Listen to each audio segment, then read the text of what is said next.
choke you down just like a pill.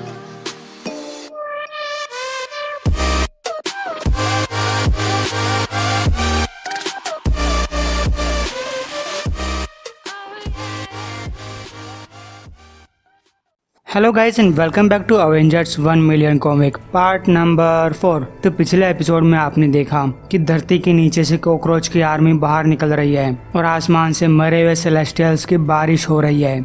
जब थोर इन सब का पता लगाने के लिए उस पोर्टल की तरफ जाता है जहाँ से सेलेस्टियल्स आ रहे हैं, तो कोई एक जोर का लाफा मारकर उसे नीचे गिरा देता है और वो होते हैं डार्क सेलेस्टियल्स।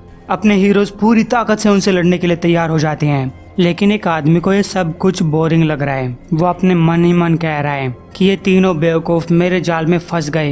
इन्होंने फिर से टीम इकट्ठा कर ली, वो भी द फाइनल होस्ट के खिलाफ। अर्थ के नीचे ब्लैक पैंथर और डॉक्टर स्ट्रेंज उन कॉकरोच के साथ लड़ रहे हैं, जबकि कैप्टन मार्वल सेलेस्टियल्स को शहरों के ऊपर गिरने से बचा रही है और घोस्ट राइडर हेल से बाहर निकले हुए कॉकरोच के साथ जमीन पे लड़ रहे हैं। उन सब कॉकरोच को मारने के बाद रॉबी बोलता है, व्हाट द डैम हेल, अचानक से मेरे ऊपर बड़े बड़े कॉकरोच अटैक कर रहे हैं। अब मैं कौन सी मुसीबत में फंस गया। Stupid hell damned car. तभी उसका भाई घर के अंदर से चिल्लाता है, रॉबी टीवी पे लोग कह रहे हैं कि आसमान से बड़े बड़े जायंट्स नीचे गिर रहे हैं, आखिर बाहर चल क्या रहा है। लेकिन रॉबी बोलता है, बस अंदर रहना गेब, मैं जल्दी वापस आऊंगा। गेब पूछता है, रॉबी क्या हो रहा है और तुम्हारी आवाज इतनी अजीब क्यों लग रही है। रॉबी कहता है, चिंता मत करो, तुम्हें कुछ नहीं होगा। वो अपनी कार में बैठते हुए सोच रहे हैं, काश कि मैं तुम्हें बता पाता छोटे भाई, लेकिन अभी के लिए मैं सिर्फ इतना जानता हूँ कि मेरा नाम है रॉबी रेस। मैं ईस्ट लॉस एंजलिस का एक बच्चा हूँ जिसके पास एक डायमंड पोजेस्ड हेल्थ चार्जर है।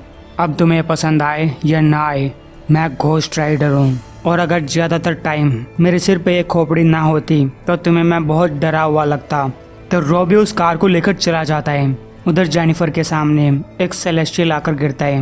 वो हैरान होकर बोलती है, मरे हुए जायंट्स आसमान से गिर रहे हैं, चली जाओ जेनिफर, ये तुम्हारे बस की बात नहीं है और इस टाइप की चीज़ों को हैंडल करना तुम्हारी पर्सनैलिटी के लिए ठीक नहीं है। मैं सब जानती हूँ, फिर भी क्यों मैं इसकी तरफ खिंची चली जा रही हूँ। तभी उसको अपने सामने उस सेलेस्टियल के ऊपर कई सारे बड़े कॉकरोच दिखाई देते हैं। वो अपने घुटनों पे बैठ जाती है और सोचती है, ओह गॉड, मैं एक इडियट हूँ। नहीं, चली जाओ, तुम नहीं जानती कि तुम क्या कर रही हो। लेकिन तभी जेनिफर शी हल्क में कन्वर्ट होती है, उसके जूते फट जाते हैं। वो एक कॉकरोच का सिर फाड़ कर बोलती है, हल्क स्क्विश। कैप्टन टोनी से पूछ रहा है कि इनके आर्मर की कमजोरी क्या है, जिस पे टोनी कहता है, मुझे नहीं लगता कि इनकी कोई कमजोरी है।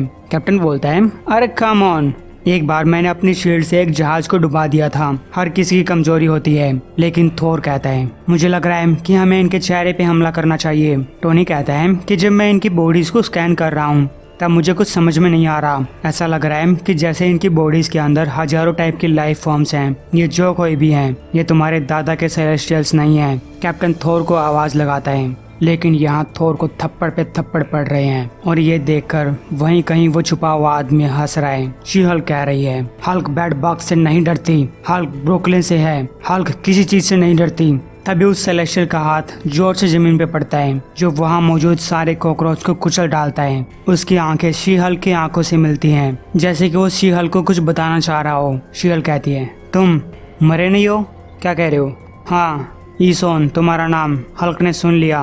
हल्क को अपने दिमाग में आवाज सुनाई दे रही है, लेकिन हल्क कुछ समझ नहीं पा रही वो क्योर क्या है। और तभी शी हल्क को वहां से गायब कर दिया जाता है। इधर रॉबी अपनी कार से कह रहा है, डैम इट, मुझसे बात करो, इतने महीनों तुम कभी चुप नहीं बैठी। और अब जब आसमान से सेलेस्टियल्स की बरसात हो रही है और सुपर कॉकरोच मेरी हड्डियां खाने की कोशिश कर रहे हैं, तो तुम्हारी बोलती बंद हो गई। तभी उसकी कार के सामने एक रोशनी होती है और शी हल्क जस्ट उसके सामने पहुंच जाती है। इधर आयरन मैन कह रहा है, पूरी ताकत लगा दो, लेकिन मदरबोर्ड बोलती है कि कोई असर नहीं हो रहा है। जिस पे टोनी कहता है, मुझे तो लग रहा है कि इसने आंख मटकाई थी। कैप्टन, हम इनके सामने कीड़ी मकोड़ों की तरह हैं, हमें कोई दूसरा रास्ता अपनाना होगा। और मैं ये नहीं सुनना चाहता कि तुमने चाकू से 20 नाजी मारे थे। कैप्टन बोलता है, मैंने 30 मारे थे, और अगर हमने इन सेलेस्टियल्स को फिर से अंतरिक्ष में नहीं भेजा तो मैं अर्थ की हर मिसाइल को 3 मिनट के अंदर इनके ऊपर हमला करने के लिए बोल दूंगा। टोनी कहता है, नहीं, हमें इनसे बात करने का तरीका ढूंढना होगा। शायद हमें जीन ग्रे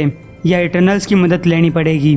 शायद ये चीजें इतनी खतरनाक नहीं है जितना हम सोच रहे हैं। कैप्टन बोलते हैं, ये बात थोर से जाकर बोलो, क्योंकि गाइस थोर के ऊपर थप्पड़ पे थप्पड़ पड़ रहे हैं। कैरोल थोर को संभालती है। थोर कहता है कि मैं अपने दुश्मन को काफी कमजोर कर रहा हूँ। मैंने उसकी उंगलियां टूटते हुए सुनी थी। अब टोनी कैप्टन मार्वल से शिकायत लगाता है, आखिर वो सारा टैक्स का पैसा कहाँ गया? तुम इतनी देर से कर क्या रही हो? अल्फा फ्लाइट कुछ क्यों नहीं कर रहा? कैप्टन मार्वल बोलती है, हम कर रहे हैं टोनी, हमारा टॉप का एजेंट इसके ऊपर काम कर रहा है। और फिर कैप्टन मार्वल अल्फा फ्लाइट से बोलकर हथियारों को अपने पास बुलवाती है और कहती है कि मैं सेलेस्टियल्स के साथ पहले भी निपट चुकी हूँ और जिंदा भी निकल आई हूँ। तुम सही कह रहे हो, हम उनके सामने कीड़ी मकोड़े जैसे हैं, लेकिन छोटे से कीड़ी मकोड़े भी बहुत कुछ कर सकते हैं, खासकर वो छोटे कीड़ी मकोड़े जिनका नाम है ओमेगा लेवल वार्प ग्रेनेड्स, जो कि किसी भी चीज को सूरज में भेज सकते हैं। इधर हल्क हेल्थ चार्जर को स्मैश करने में लगी हुई है। रॉबी कहता है, यकीन करो मैं भी कई बार इस कार को स्मैश करने की कोशिश कर चुका हूँ, लेकिन ये सब इतना आसान नहीं है, यहाँ तक कि हल्क के लिए भी नहीं।